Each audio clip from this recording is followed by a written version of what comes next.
Traditional নলেজের ওপরে ওদের বেঁচে থাকা, ওদের মাথায় যেটা থাকে লেগাসিতে পাস অন করে। হাতি বিভিন্ন সময় হাতির বিভিন্ন করিডোরে হাতি যখন পেরোতে যায় তখন হাতিদের অনেক ক্ষেত্রে নানান রকম দুর্ঘটনার খবর, আনফর্চুনেট দুর্ঘটনার খবর শুনতে পাওয়া যায়।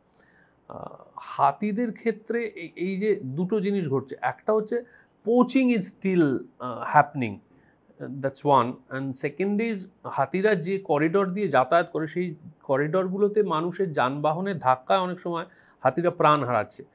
এই দুটো কি কারণে ঘটছে বলে তোমার মনে হয়? না হচ্ছে যেটা আমি বলছি যে হাতির হচ্ছে ট্র্যাডিশনাল নলেজের ওপরে ওদের বেঁচে থাকা।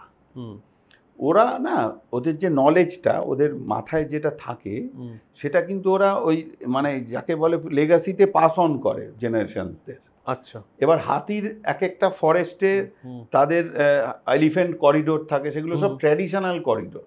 আমার দাদুর বাবাও সেই করিডোর ব্যবহার করেছে, আর নাতিও ব্যবহার করছে, এরকম তার ওই নলেজটা বা ওই ইনফরমেশনটা তার কাছে রয়ে গেছে ওই পুরো জেনারেশনস ধরে।